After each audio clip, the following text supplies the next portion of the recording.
Hey, it's Shefik here for Yonkers Voice, here with a special guest, Andre Wallace. How are you, sir? Right? You may recognize him. He's a former mayor of Mount Vernon, New York, as well as the former city council member of Mount Vernon, New York.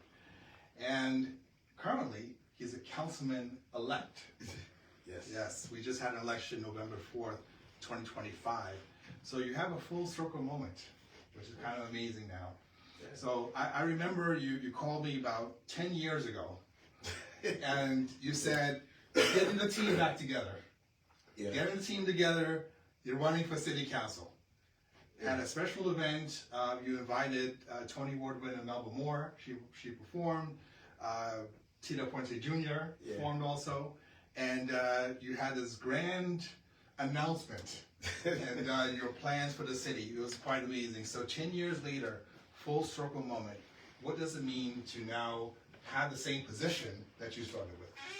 You know what it is? It is so funny how it all just came together. I was thinking about it yesterday, looking at it yesterday, and some clips and stuff, and I can't believe, I made the decision 11 years ago to run, and when I ran because I was disappointed with how the city was running and how they were spending money.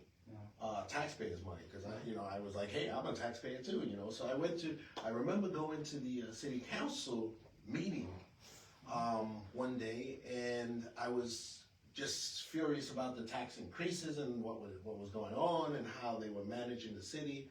And I remember having that conversation, and I said, this is the last time I'm coming to a city council meeting. I'm tired of telling you the same things. So I'm going to take one of you guys' seat. And I'm going to run against you. I'm going to win. I'm going to take somebody's seat. And then I'll get it right and clean it up. And I won. And, it was a fight. People didn't like the fact of change. But I keep telling them we have to change, or else we're gonna end up over the cliff where we're heading now. So, I ran again. I lost for mayor. And, there was a point where I was going to move out of Mount Vernon. And I said, okay, I had enough of this, because it's just going in the wrong direction, and it seems like nobody cares. And then some things happened when I was in the middle of building the house upstate, and so I'm back. So then I was like, every time I try to or intend to leave, something happens that pulls me back to Mount Vernon. Right. So I figured, this is where I'm going to spend the rest of my life. I've been here for, 38 and a half, 39, no, it's 40 years now, actually, with June. I said, so, I'm just going to spend the rest of my life here. So if I'm going to do that, I got to make it a better place for my kids and everybody else, and myself. I would like our community to look as good as everybody else, the surrounding communities, Pelham, Bronxville, all these other communities that are thriving. So I'm here, I said I'm going to run again and make a difference. Right. So to clarify, you were formerly the city council president, and then you actually became mayor, and then you actually ran for mayor afterwards to the regular election, and that's the election you actually lost, because you were officially the mayor for a certain period of time. Yes, yes. And when I was the mayor, I got an opportunity to, because I already knew how everything else works. So this gave me a good idea of the seat, from all the seats, from the city council president, and the mayor. So I was well-rounded, and I knew the charter like the back of my hand, because I remember my cousin telling me, if you're going to go into politics, you better know the rules. And she told me, make sure I know the charter, and used to quiz me on the charter and say, well, what is this, and what is this, and what about this, And anything I didn't know, I went back and I figured it out, and I found out, and I read it, and I read it, and I read it. And now it was like, very easy to understand, easy to know, understand the charter.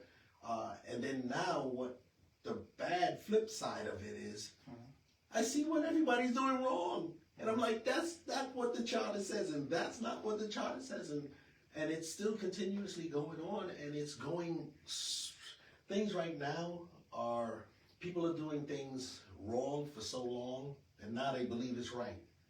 And that's a problem. And this is why our city is the way it is. That's something that we have to look at. I got to come in. I'm gonna work hard with everybody else, with the mayor's office, with the controller's office, with the council members, and try to right this wrong, because it's just going down the wrong path. You know, heading to bankruptcy, and I don't think people understand how bad the city's in. Right. Well, it's interesting because we talked about your 10, 11 year trajectory in politics, and you started in city council, and you were formerly mayor, and now you're trying to get back into that realm of helping the city again.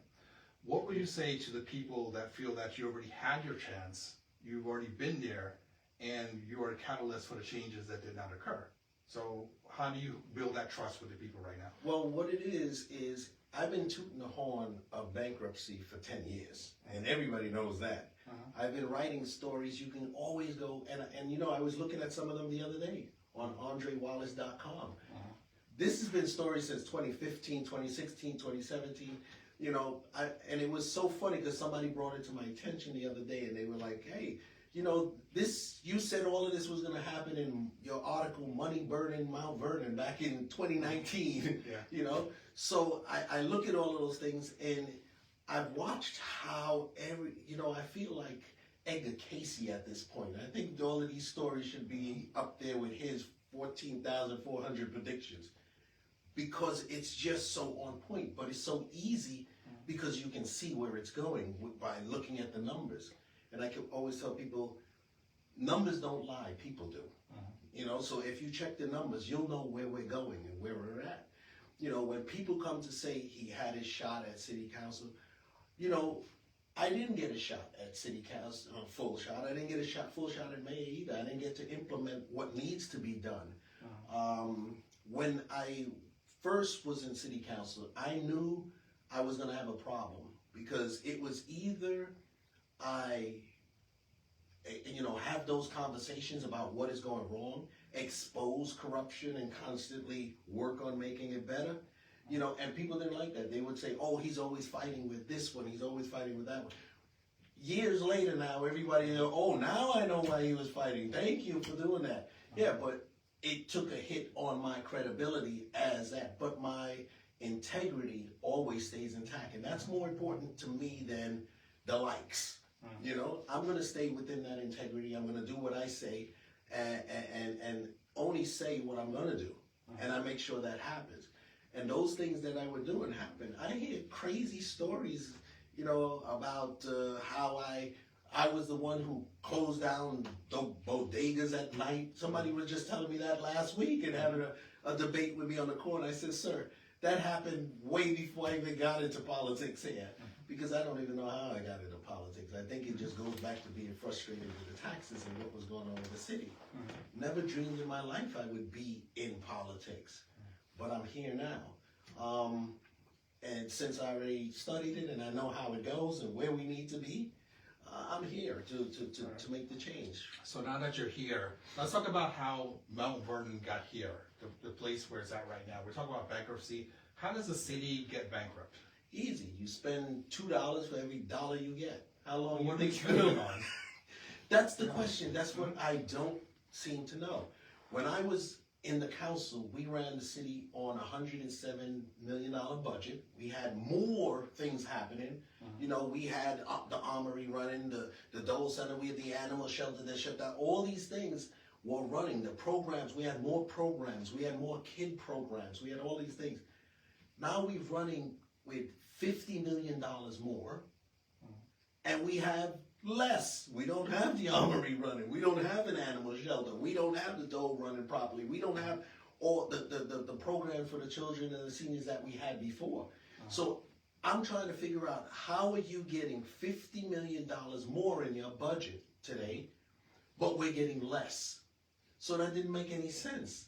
So I started looking at numbers, but I've been looking at the numbers from the day I was in office and from when I started running. And I'm noticing, you know, with the new budget, this will break it down. It's very simple. The new budget shows, you know, it goes back, it shows you actuals and the budget from 23, 24, 25, and then the new one, 26. So it has 4 years on it. And if you look at it in 2023, we projected that we were going to make X amount of dollars and came at $4 million short. So we're $4 million in the hole now. Okay, so what do? Wouldn't you lower your standards? No, you increased the standards, they did the next year, and then they were short by $7 million. So now we're $11 million in the hole. Then I look at 2025, which the year that we're in, and to the current year, we're $30 million in the hole right now with like 30 days or 31 days to go, right? So it was 6 weeks at the time when I was looking at it, and I said, hey, we gotta make $5 million a week, which I know we're not gonna make till the end of the year. So we need to make $30 million, which is just not happening unless everybody goes out and spends $5,000, $10,000 on Christmas shopping in Mount Vernon. We're not gonna cover it. So we're gonna be, I figured out of the 30, maybe we'll make 10. You know, with the sales and taxes and some of the things coming in. But we're looking at that with the 10 and the 11, okay, or, you know, sorry, with the 20, because you're gonna make 10, that's 31 million.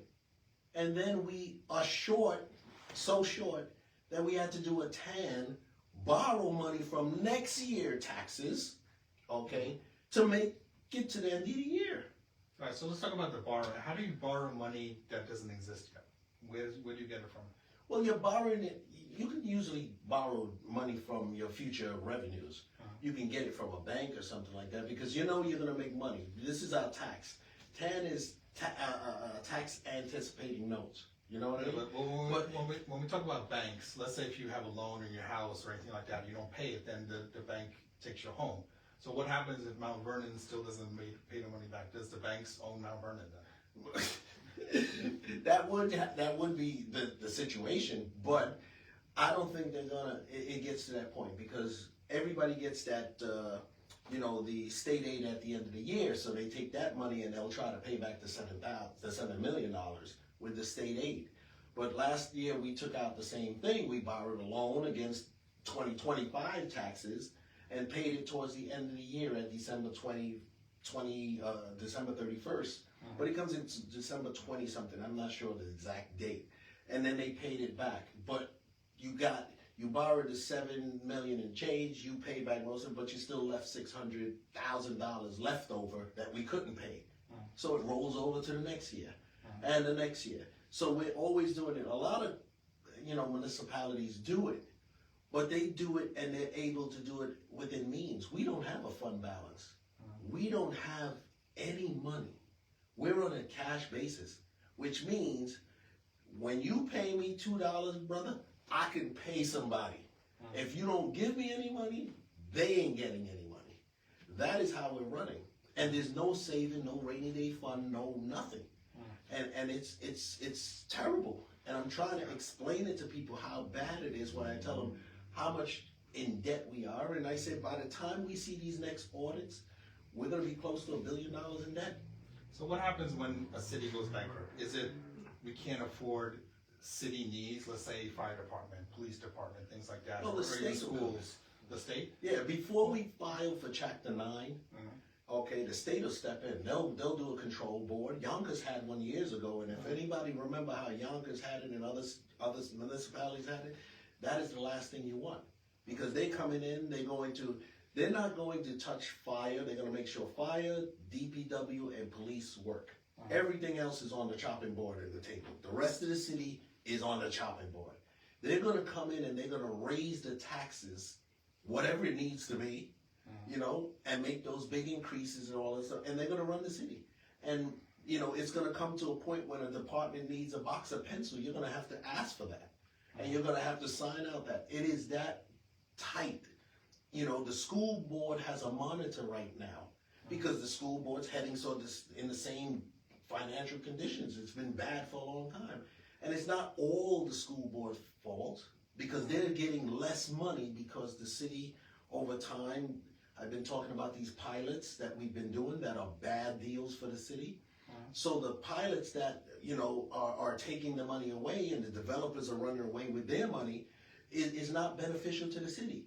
Because when you give somebody a tax pilot for 30 years or something like that, and pilot is payment in lieu of taxes, right? So let's say you come into our city and you say, I want to build this low income housing. The lower the AMI is, 30%, the lower and all, the more money, federal money you get to build it. So you're really using most of the federal money. That's why you have to keep it low income for 30 years before you can do anything with it. But your tax base, you're supposed to pay $1 million a year, $2 million a year. By the time you do these pilots, you're paying $80,000 a year for the same building. So you know what happens? Everybody else and the homeowners and all the other builders, everybody else has to pay and make up the difference. We have buildings in Mount Vernon that are huge buildings that are with these pilots that we are losing so much money. We don't even get enough money in taxes from that building to pick up their garbage. So who's gonna pay for that? We pay for it. So everybody else has to chip in for it. Our taxes, we gotta keep increasing taxes to pay for that, to pay for that, to pay for that. It's a bad deal all the way around. But the takeaway here was like at the end of the year, 2025, December, we're looking at raising more taxes. That's what it's going to come down to. You have this big deficit of tens of thousands of millions of dollars coming. But why do people want to stay in Mount Vernon then? If we know taxes are going to get higher, we know that's going to happen. Well, right now, a lot of people are leaving Mount Vernon. They're moving out of Mount Vernon. Yeah, so if they leave, that'll make it even worse because then you have even less taxes and revenue coming in. Exactly, and that's the point. Because the less people, right now, I think there's still out of $50 million in uncollected taxes and tax liens. That's a lot of money. That's $50 million of people that didn't pay their taxes. And it's not that they don't want to pay the taxes. Some of them had problems. You raising it too high. There's taxes on top of taxes on top of taxes. And then you call them fees. You cannot keep taxing people to death. You can't tax your way out of this situation. It's a balance of taxes, cuts, and then you have to create revenue that comes in to offset that. Where is the offset? This is what I said to everybody before. When you build these buildings, right, constantly build these affordable housing, this and that, you say people need a place to live. This is not for the people of Mount Vernon. We're bringing in people from the Bronx and every place else all around the city. They're dumping them into these buildings. And the people who are developing are getting their 10, 15%, they're running off, they're selling the building after and leaving us with the debt. But these people that come in are customers. You understand? Because we're just building buildings, we're just building customers. And I'll explain it to you how. When I was in office, there was a survey that Harvard did that $397 million is spent outside of Mount Vernon by people inside of Mount Vernon every year, right? So now you got to think, imagine we built more buildings, we got more people and more people spending outside. So it's well over $400 million being spent outside.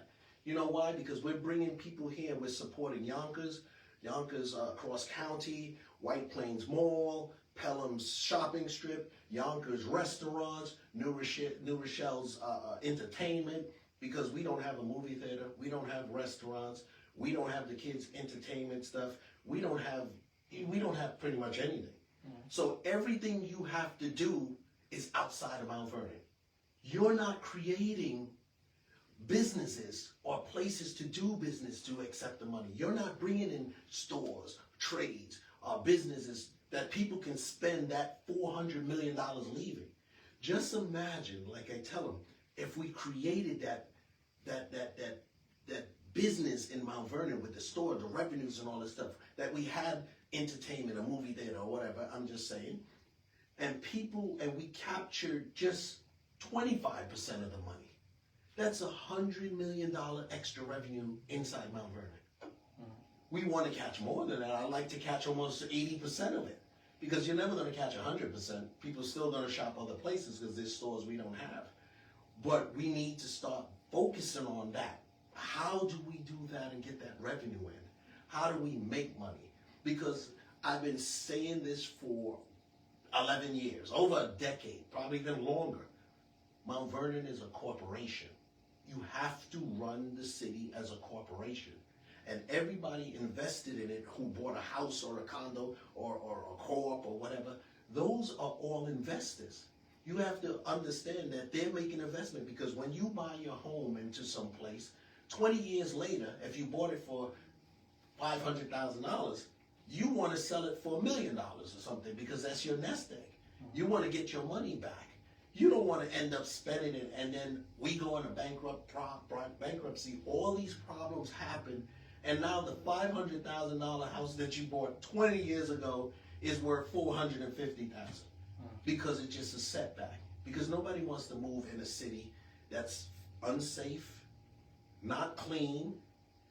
The walkability is at the lowest rate in all of Westchester County, but yet we pay the highest taxes in the United States because per capita, Mount Vernon, you know, Westchester is the highest taxes. Mount Vernon is the highest taxes in Westchester, but we get nothing for it. The schools is not working for us.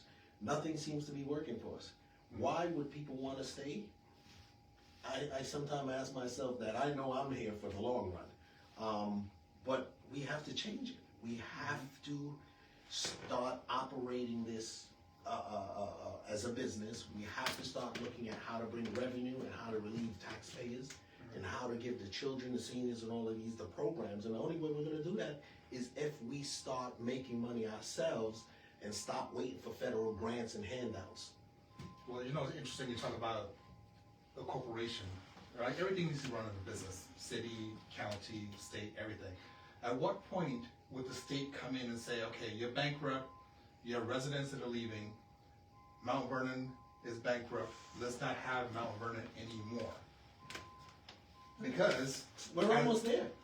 Because as you said, Mount Vernon doesn't have the entertainment side, doesn't have some of these buildings and facilities. We always go outside of Mount Vernon. At what point would the state come in and say, let's just get rid of Mount Vernon, rezone it, and make it part of New Rochelle, make it part of Yonkers, make it part of something that's already there?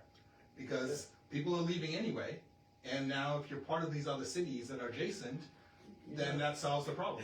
You know, I'm not going to call out politicians, but other politicians looking at us from the outside, looking at it, that I run into. I was just in Albany last week and talking to other elected officials and stuff. They was like, they just need to take Mount Vernon and sell this part to Pelham, that part to Yonkers, that part to the Bronx, and the other part to Bronxville. And you guys just divvy it up and stop. I was like, well, we can't do that, you know? We can make it work, and it's gonna work, you know? And there is a plan, and hopefully we'll start to change. And we'll start to look at it. Because what I tell everybody, the last big investment we had was Target and Best Buy. That was like 20 years ago. We haven't done anything. We've been stagnant. Everybody I watch past us. I remember, even look at New Rochelle, where they're going right now. That downtown New Rochelle was supposed to be Mount Vernon. Because I sat with RXR in their office. That was our deal. But it didn't happen because they said we're not ready. Because other elected officials tried to shake them down. Other people tried to shake them down. And that's, how do you shake down a business like that, a company like that, that had $700 million and ready to do another $500 million, $700 million doing another $500 million raise. That was giving us $1.2 billion. And that's what they're doing down in Yonkers. I mean, in New Rochelle. Yonkers is building, I've watched Yonkers, they come up with their new movie theaters. They now making the movies here. They got a waterfront. They got, it's crazy. They're doing everything. And I got to give Nick credit. Nick is doing a good job. I've watched what Cross County used to be and what it is now. I've watched them bring in the racetrack. I've watched them do all of these things. And I sit back and I'm like, why can't we do just one of these things? Just one. We can. But if you can't see it, you can't have it. You need people that can understand it, that can see it, to be able to work together. Mount Vernon chooses people on a popularity contest. I always say it's the Friends and Family Network. You know, they always look at me as an outsider, even though I've been here 40 years. You know, they still say, well, he's not one of us. I don't know what that means, but hey, a lot of people just moved into Mount Vernon. But maybe these outside ideas that I have might work on the inside and make a change. You know, and I'm not asking you anything, but maybe we should try something different. And I always tell people like this.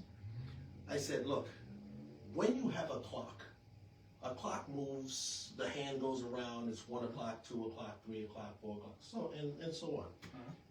If it doesn't work, right, because it's moving and you're not getting the result that you want, maybe you should start turning it backwards, because action creates reaction, cause and effect.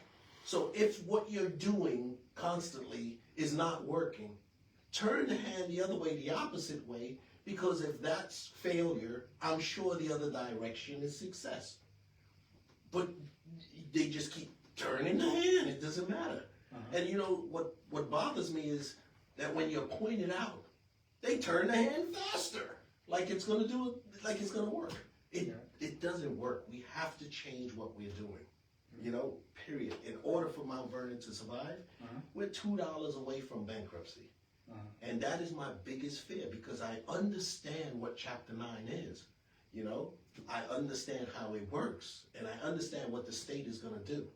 And I understand how it works for federal monitors to come in. You know, we have, if people think that the federal monitor that we have over the school board is like, yeah, the federal, the feds and all of them, the state is sending somebody in, great. But they didn't realize we're paying for it. We have to pay that lady I think it's $125,000, $150,000, and we have to pay for her hotel and her stay and all her stuff, and she comes in 3 days a week to monitor us. She's on our salary. We're paying it. So just picture if you bring in a board of 3 or 5 people that we have to pay. Then 3 or 5 people is going to have to, you have to write them out the budget, because you got to add these people in the budget. So until people realize where we're going, where we're heading, and the disaster that I see, and I've been yelling about this for over a decade, it's something else. All right, so one last question, and this is for the audience. How can you reassure everyone that the city council, elected officials, everyone is going to work in harmony this time? If everyone understands severity, we understand your point of view right now, but does everyone else understand that? Are they willing to work together? Are they going to really do it this time? You don't have a choice. You don't have a choice 10 years ago either. I know, but you know what? It's more crucial now because they can see it. You know why? Because they're going in their pockets and they're paying the money now. So when it hurts, sometimes people don't realize anything until it starts to hurt them financially. Then they sit back and say, oh snap, you know what he was saying was correct. You know, those are the things. But we have to figure it out. We have to work with the controller. We have to work with the mayor's office. We have to make sure that this works. Because if it don't, there's no like, I escape it only. No, the city's bankrupt. We're all bankrupt. You know, because we're all in the same boat. And this is what people don't understand. They sit back there and be like, well, I'm not going to do nothing. I ain't going to help grab a bucket and bail out the water. Okay, let it just sink. But they forget you're on the boat too. So everybody's going to drown, right? Yeah. So we have to work together. We have to come together and make sure that we are in step, lock, harmony in what has to happen. And then we have brilliant people that are in the public sector, that are not even, that have a lot of information, a lot of things to help us with, that are willing to help and volunteer. We have to listen to them too. Because remember, government is for the people, by the people. It's not us elected officials. They put us here to do their work so they can go and do their everyday business that they do. But they're expecting us to be responsible and operate with transparency and integrity. That's why they put us here. Not for us to not show them and tell them what's going on. People were horrified. A lot of people don't even want to listen to what I have to say because they're horrified. They're like, I can't believe it. How did we get here? I said, did you read any of my stuff for the last 10 years? I put it out. It was printed in the Westchester magazine as well, and all of this stuff in the press. And it was always there in front of your faces. Nobody read it. It's just like, to find out how bad we are, nobody is reading the audits that come out. I've asked the city council members if they've read it. Nobody's read it. I think the only one that read it is the controller because he puts it out. But you have to read these things. You have to understand what's going on in order to make an educated, decision on where we have to go and you know, and really focus on how we turn this around. It's not going to turn around by itself, and it's not going to turn around on the dime. It's like an ocean liner. Yeah. You know, it takes a long time. Might have to go 3 more miles down to make that turn, but we'll turn it around. But if folks don't listen and continue to spin the clock the same way, we're doomed. All right. Well, I hope everything does turn around. And I'd like to thank you for joining us today, Yonkers Voice. And we wish you well. All right. Thank you so much. Thank you. I appreciate it.